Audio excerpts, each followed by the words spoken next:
Hey guys, welcome back to my channel. For all of you who are new here, I'm Tanya. I came to Canada as an international student and now I'm working over here. So guys, पिछले कुछ महीनों से मुझे बहुत सारे messages आ रहे हैं आप लोगों की अबाउट द सैड न्यूज़ कि आपका वीज़ा रिजेक्ट हो गया या समवन इन योर नोन का किसी का वीज़ा रिजेक्ट हो गया and you are just scare to even apply now क्योंकि वीज़ा रिजेक्शन बहुत बढ़ चुका है. And guys this is a sad truth right now and पिछले कुछ महीने से आई बिन नोटिसिंग कि वीज़ा रिजेक्शन रेट बहुत बहुत बढ़ गया है. पहली बात तो प्रोसेसिंग टाइम बहुत बढ़ गया है. जो चीज़ 1-2 महीने में आती थी वो 4-5 महीने कभी कभी उससे ज़्यादा भी लग रहा है. एंड उसके बाद आने के बाद भी काफ़ी लोगों का रिजेक्शन आ रहा है. So today we are going to be talking about the reasons why Canada visa students का रिजेक्ट हो रहा है and what can you do to rectify these mistakes and how can you avoid your Canada student visa from being rejected. So let's get right into the video. So guys पहले Canada study visa मिलना फिर भी easy होता था and mostly सबका अगर सारे documents सही होते थे and if everything looked good then acceptance मिल जाता. बट अभी Canada has become really critical about the files and वो हर चीज़ ध्यान से देख रहे हैं. नंबर वन चीज़ जो मैंने बहुत लोगों की सुनी है is the relevance of the course that they chose to what they have previously done. So basically for example जैसे मेरी बैचलर्स थी in BMM and I specialise in advertising. Now इसके बाद मैंने किया एडवर्टाइजिंग मीडिया मैनेजमेंट का course from Humber college. So basically this means कि मैंने जो बैचलर्स किया मैंने उसी में एक पोस्ट ग्रेजुएशन चूज़ किया and this is an ideal situation and ऐसी ही आपकी सिचुएशन लगनी चाहिए. Now instead of this if I would have done something related to advertising and मैं अप्लाई करती एक कंप्यूटर साइंस के कोर्स में तो हाई चांसेस है कि मेरा वीज़ा रिजेक्ट हो जाता. अनदर एग्जाम्पल इज़ अगर मैंने एडवर्टाइजिंग में काम किया है एंड मैं फाइनेंस के कोई कोर्स के लिए अप्लाई कर रही हूँ then that could also be a problem and that could be a reason कि आपका वीज़ा रिजेक्ट हो जाए. पहले it use to be like if you do that you could give a reason about that in your SOP and chances है कि आपका visa accept हो जाए if you give a proper reason कि क्यों आपने ये चेंज किया है. Now ideally you should be doing that but अभी बिकॉज रिजेक्शन रेट इतना बढ़ गया है आई वुड रिकमेंड कि आप ऐसा कोई कोर्स स्विच ना करो एंड अगर आपको कनाडा आना ही आना है देन ट्राई करो कि आप एक रेलिवेंट कोर्स के लिए ही अप्लाई करो. Now there is an option कि आप जैसे कनाडा आ जाओ you can request your college to change your course. तो एक बार कनाडा आ जाओ फिर change your course but for visa purposes make sure कि आपने जो पास्ट में किया है चाहे वो पढ़ाई हो या काम हो make sure that the course that you are deciding to do is relevant to that. Another thing जो मैंने नोटिस किया है एंड जो मैंने लोगों से सुना है is that for example if you are highly qualified and अगर आपके पास इंडिया से ही एक मास्टर्स कोर्स हो and then you are coming here to do a post graduation course chances are कि आपका वीज़ा रिजेक्ट हो जाएगा because it doesn't make sense right. आपके पास ऑलरेडी एक मास्टर्स है एंड आप यहाँ पोस्ट ग्रेजुएशन करने आ रहे हो. So the visa officer clearly thinks कि इसका मतलब है they are just coming here for immigration purposes and it doesn't make sense कि कोई मास्टर्स वाला पोस्ट ग्रेजुएशन क्यों कर रहा है. So again you can give a proper reason for that in your SOP or you can choose a master's or something like that जो आपके पहले वाले एक्सपीरियंस को प्रॉपरली बैकअप कर पाए एंड वो उसके ही बराबर के वैल्यू का हो. ये नहीं कि आपने बहुत ही अच्छी यूनिवर्सिटी से मास्टर्स किया हो and over here you choosing the lowest and the easiest to enter college just because आपको यहाँ आके काम करना है पढ़ाई नहीं करनी. No, you need to explain कि I am going in a reputed college. I want this global experience, which is why I'm going for this. थोड़ा सा आपको ज़्यादा क्रिटिकल होना पड़ेगा with the course that you are choosing because ये चीज़ का ये लोग बहुत ध्यान दे रहे हैं and they are taking this very seriously. So don't take any course जो बस आपको कंसल्टेंट ने बोल दिया कि ये ईजी है इसमें एडमिशन ईजी है इसमें ले लो. No, do your proper research ताकि आपका रिजेक्शन ना आए. नंबर 2 गाइस, ये कोई गारंटी नहीं है कि अगर कॉलेज ने आपको एक्सेप्टेंस दे दिया है उसका मतलब आपका स्टडी वीज़ा भी एक्सेप्ट होगा.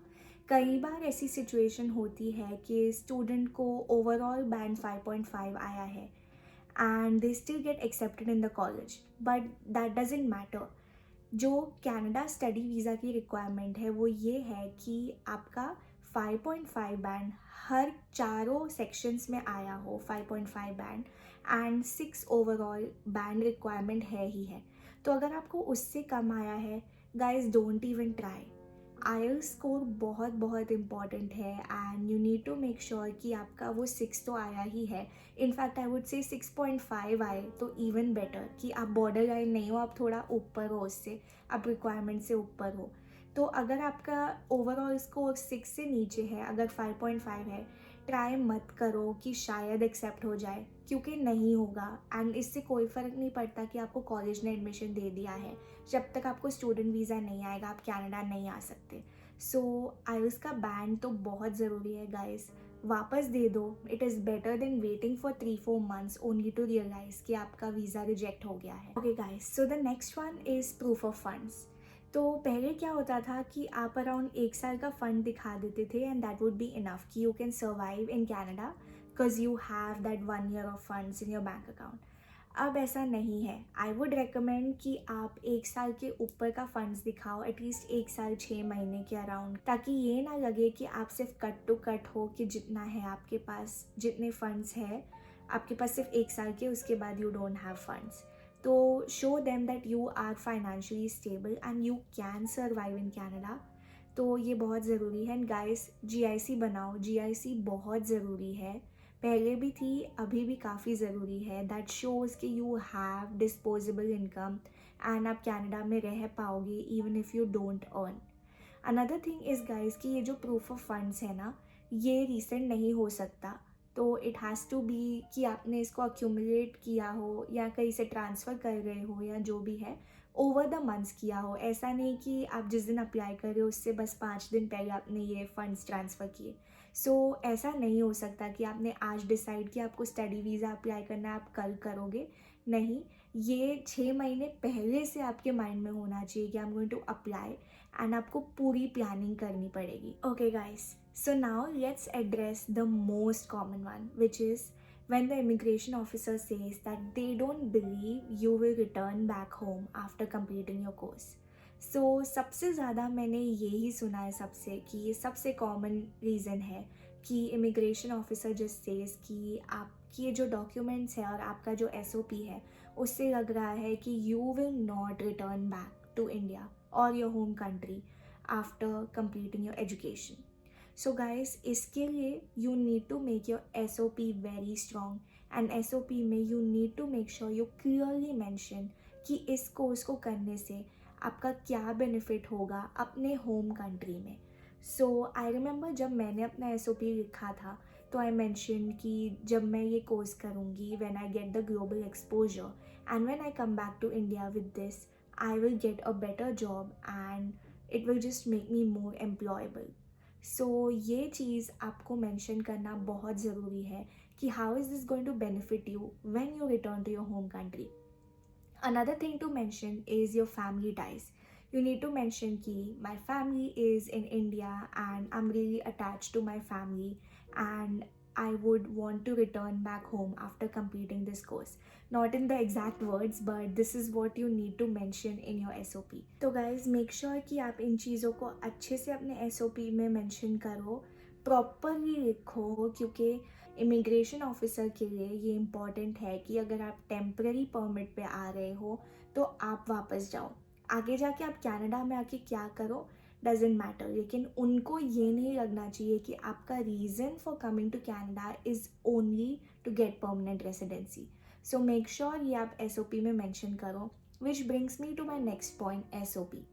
काफ़ी लोगों का वीज़ा इसके रिजेक्ट होता है क्योंकि उनका एसओपी स्ट्रॉन्ग इनफ नहीं था, उनका एसओपी कन्विंसिंग इनफ नहीं था। And I feel like this is the worst reason for your visa to be rejected, कि आपके सारे डॉक्यूमेंट्स करेक्ट हैं, जस्ट बिकॉज आप उस चीज़ को एसओपी में प्रॉपरली नहीं डाल पाए, इसके लिए आपका वीज़ा रिजेक्ट हो गया। सो मेक श्योर कि आप एसओपी में हर चीज़ प्रॉपरली मेंशन करें, अपना एजुकेशन, अपना बैकग्राउंड, अपने फैमिली टाइज, आपने अपने गैप ईयर्स में क्या किया, why you are picking the specific course and college, हर चीज़ मेंशन करो।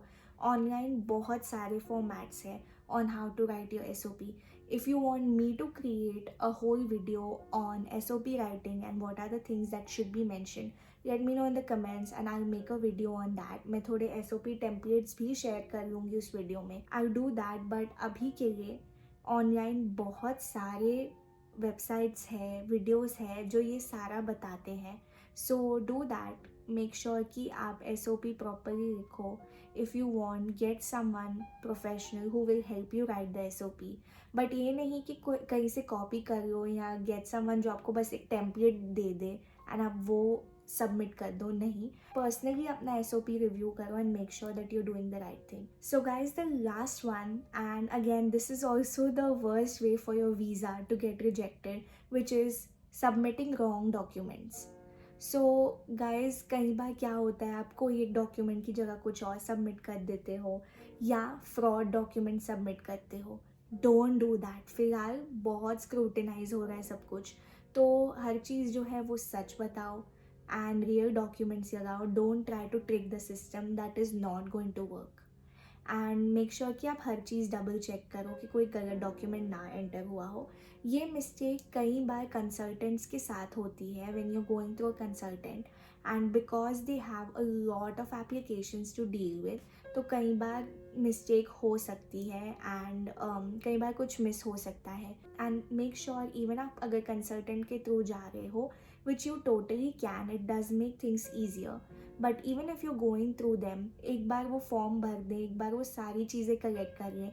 मेक श्योर कि आप पर्सनली इन चीज़ों को रिव्यू करो before you hit submit, because if the application gets rejected then वो आपके लिए ही लॉस है एंड उनके लिए कुछ ज़्यादा नहीं होगा. They have multiple applications to deal with, but it is your visa, so you need to make sure that you are checking on it and making sure everything is correct. So guys, these are the main things जो मैंने observe की है जिसकी वजह से visa is getting rejected. If there are any other reasons that I missed out, then let me know in the comment section and दूसरों की भी हेल्प हो जाएगी एंड सबको पता चल जाएगा. And if you have any further questions, then feel free to drop them down in the comment section and I will try to help you out. And guys, do follow me on Instagram. I try to upload more frequent videos over there about life in Canada, studying in Canada. So follow me over there and you'll stay updated with everything you need to know about studying abroad. And if you feel the need to talk to me personally, then I will link down a link for you to book a one-on-one call with me. So if you want, you can do that as well. And I hope ये video आपके लिए informative थी. And if you did like the video, then don't forget to like, comment and subscribe. And I will see you guys again soon. Till then, bye.